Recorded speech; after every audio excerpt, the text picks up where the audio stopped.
ഞാൻ 5 വർഷം മുന്നേ ഒരു നഴ്സറിയിൽ നിന്ന് വാങ്ങിച്ച റംബുട്ടാൻ മരമാണ്. 3-ാം വർഷത്തിൽ കായ്ച്ചു തുടങ്ങി.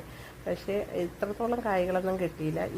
ഇപ്രാവശ്യം നല്ല രീതിയിൽ കായ്ച്ചായിരുന്നു. എങ്കിലും ഒരുപാട് കൊഴിഞ്ഞു പോയി. അതിൻ്റെ ബാലൻസാണ് ഈ കിടക്കുന്നത്. അപ്പം നിങ്ങൾക്കൊന്ന് ഊഹിക്കാമല്ലോ എന്തുമാത്രം കാ പിടിക്കുമെന്ന് ഊഹിക്കാമല്ലോ. അപ്പം അങ്ങനെ പിടിച്ചതാണ്. അപ്പം എല്ലാ ഒന്ന് വിളഞ്ഞു തുടങ്ങിയിട്ടുണ്ട്. അപ്പം ഞാൻ കുറച്ച് പിച്ചാനായിട്ട് പോയതാണ്. അപ്പം അടുത്ത് ചെന്നപ്പോൾ അത്രത്തോളം ഒന്നും വിളഞ്ഞില്ല. ദൂരെ നിന്നപ്പോൾ എല്ലാം നല്ല ചുമന്നാളറി നിൽക്കുന്നതായിട്ട് തോന്നിയാണ് പിച്ചെടുക്കാനായിട്ട് വന്നത്. പക്ഷേ എങ്കിലും നമുക്ക് അത്യാവശ്യം പിച്ചെടുക്കാനായിട്ടുള്ളത് കിട്ടിയായിരുന്നു.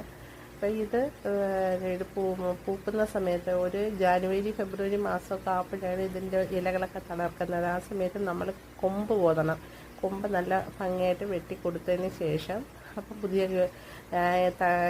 ശാഖകൾ വരും. ആ ശാഖകളിൽ നിറച്ച് തളിരില വരും. എന്നിട്ടാണ് മുട്ടയിടുന്നതിന് മുമ്പ് നമ്മൾ കൊമ്പ് കോതിയതിന് ശേഷം മൂട് ഇളക്കിയിട്ട് മൂട്ടിൽ എല്ലുപൊടി, ചാണകപ്പൊടി, വേപ്പിൻ പിണ്ണാക്കൊക്കെ ഇട്ട് കുഴി മൂടി കൊടുക്കണം. മൂടി കൊടുത്തതിന് ശേഷം 4 ചുറ്റിനെ. എന്നിട്ട് അതിന് ശേഷം അതിൽ ഡെയിലി 2-3 ദിവസത്തേക്ക് വെള്ളം ഒഴിക്കണം. വെള്ളം ഒഴിച്ചതിന് ശേഷം പിന്നെ നമ്മൾ വെള്ളമൊന്നും കൊടുക്കേണ്ട കാര്യമില്ല. കാരണം പിന്നെ അത് പൂത്ത് തുടങ്ങും. പൊട്ട് വന്ന് കുറച്ചധികം നാളായതിന് ശേഷമാണ് ഇതിൽ ചെറിയ കാളമൊക്കെ കണ്ടു തുടങ്ങാൻ പറ്റുന്നത്. അന്നേരം നിറച്ച് പിടിക്കും. ആ കാറ്റത്തും മഴയത്തും മൊത്തവും കൊഴിഞ്ഞു പോകും. അന്നേരം നമുക്ക് സങ്കടം തോന്നും, ഒന്നുപോലും കിട്ടത്തില്ലെന്ന് വിചാരിക്കും.